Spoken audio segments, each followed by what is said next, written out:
Tunsil will probably never forget, unfortunately, for all the wrong reasons. Tunsil fell to the Dolphins with the 13th pick in the draft, and a source tells ESPN he could have started his NFL career under stage 1 of the league's substance abuse program, but will not. This, of course, would have been because a 2-year-old video of Tunsil smoking a bong was posted to his own Twitter account moments before the draft. We welcome Herm to the desk. Herm, how are we doing? I'm well, thank you. We want to get your thoughts on this. Has your opinion of Tunsil changed as this has played out now? No, not at all. And I think all the clubs did their homework. I just showed Skip. I'm sad that Stephen A's not here. You know, when you write these players up a month before they get drafted, I write about 200 players up, watch tape on them. And, you know, I looked at this is when he was actually, I thought he was going to go to Tennessee. It's before all the trades and all that took place. But what I wrote, you know, long frame, elite athlete, very good feet, body control, quick punch, quick twitch, all those things, gets to the second level. But then at the end here, I wrote, check on red flags. I see a couple red dots. I see the red dots. Those are your red flags. This was a month ago. Before you knew about the bong, yeah. Okay? Okay? Yeah. And most clubs had the same thing. Check red flags. Off the field concerns. And I think going forward, if you're Miami, and Mike Tannenbaum was on Mike and Mike yesterday, they're going to have a plan for him. And that, his career will depend on how he handles his idle time going forward and the people he allows in his circle. And I think they got to get to the bottom of the fact that who was trying to frame this guy when we saw what happened in the draft. You better figure that one out, too, as well. But going forward, you know, the first guy I would have him hooked on to would be Brandon Albert, the kid we drafted in Kansas City, the left tackle. Brandon's been in the league a long time. He would be a good mentor for this young man. And I think Miami will do everything in their, you know, what they can do for this guy off the field to make sure he's in the right circles. And then from there, he's got to handle his business on the field. It's not the on the field. He's going to be a good player, whether they start him at guard and eventually goes to left tackle when Brandon retires. But I think the off-field concerns are something they're going to have to be really aware, well aware of and try to help him that way. Okay, so from what you've seen over the last 48 hours, now that you've had time to digest and sit back, would you have taken him 13th? Oh, yeah, because if he's on my board and I like him, he was probably higher than that. But I think a lot of the teams got nervous about the media hit they were about to take.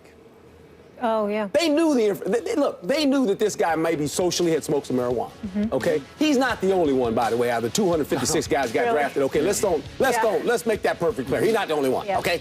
And so they probably had an idea, but when it showed up, there's a couple clubs, maybe the Giants were sitting there and going, hey, man, you know, we might draft this guy. That happened. Now, I'm not saying the Giants did this, but they go, well, we can't do that now. Coming to New York, oh, we don't do that. And, you know, it was reported that Baltimore had him. And maybe if it's close, like Stanley, if it's close, you go, you know what, we don't want that. Baltimore already had a big distraction, didn't they? Yeah. Okay? Yeah. So you don't want that going in on your first pick. Some clubs, now Miami sat there and said, we're good. Look, they had a situation in their locker room where the coach got fired, right? Okay, ran the coach out of there. Yeah. The players didn't want to come to practice, right? They dealt with that. And now they draft Tunsil. They feel like they got a new head coach. They got new people in the organization. That we got a plan for this guy, and we're going forward. So beyond the red flags, the media attention there, too. Stephen A. Absolutely. I think the fact that the media attention serves as an impediment is an absolute joke. Right. And I'm going to tell you why. First of all, put on your big boy pants as a league, as a particular franchise, and move ahead. But more importantly, considering the popularity of the NFL and how no matter what, particularly in this day and age, people are going to go to the stadium, if for no other reason, those tailgate parties prior to the game, and not to mention the fact to watch the game. And they're certainly going to watch it on television. NFL is king right now. It's a religion. People literally schedule their time going to church around football Sunday during the NFL season. So the fact is that if you know that in the end, it's not going to affect your bottom line, for you to walk around and act like PR is such a concern that you don't want to sit up there and take a risk on the best player is ludicrous to me. Now, if you're concerned about him getting suspended and not being available because the best ability is availability, and you're concerned that he's not going to live up to that reality, that's an entirely different matter altogether. I certainly understand that. That's something that we can all comprehend. But there's no excuse under the sun for concerns about PR to serve as an impediment to you not grabbing a player. Now, if it was somebody, let's say, for example, Coach, Laremy Tunsil was involved in domestic violence against a woman. Yeah, and you're the Baltimore Ravens. And you're the Baltimore Ravens. I understand that because the whole Ray Rice situation. That's different. But come on now. That to me doesn't make much sense. And then the other thing I want to get to is this. The substance abuse program, yeah, he's not in it, but we all know he's going to be closely monitored. We know that the NFL is going to watch him like a hawk because he exposed himself and he put himself in a position where it's guilt before innocence as opposed to what traditionally is supposed to be the American way, innocence until proven guilty. And so when you look at it from that perspective, I definitely think it's accurate to say he's going to be closely monitored. I have no problem with it. But since it's something that he did not engage in his NFL career because it hasn't even started yet, I'm not going to sit up there and say that he should be a member of the substance abuse program for the National Football League. Stephen A., you make some good points, and I'll just add to that. What you said is absolutely right, but it works both ways. It's the fact that can you trust him off the field? That there's a concern with that. We saw that with Randy Gregory. Okay, Randy Gregory came in the league, and people said, okay, and Dallas drafted him. I spoke with the young man, and all of a sudden, he's going to miss games again. And so that was a concern, as well as the media hit. You look at the Dallas Cowboys. Hardy's not back there. Okay? He's not back. And they said, and Stephen Jones said, you know what? We're going to try to draft players a little bit different here now. Because they both play together. You know, you got to deal with that part of it, and you got to deal is the player going to be available, as you just said. Yeah. Okay, I said on Friday, I really liked the way Laremy Tunsil stood up to all the fallout on draft night. He handled it well. I said he was sweating bullets, but he stood up and he owned what he had done, maybe to the detriment of his former university, but he owned it, and I liked it. Now, then we had a situation where before his first news session, media conference in Miami, he had a quote-unquote allergic reaction. I don't know what it was. They didn't explain, but he was late to his first session, and my red flag flew again. And because of that, I'm going to stand my ground on this. I wouldn't have taken him 13th. I still think it's too high, that he's too big of a red flag risk, back to your note. And I'm going to remind everybody not to beat this to death, but look, Tunsil had three, what I would consider major injuries at Ole Miss.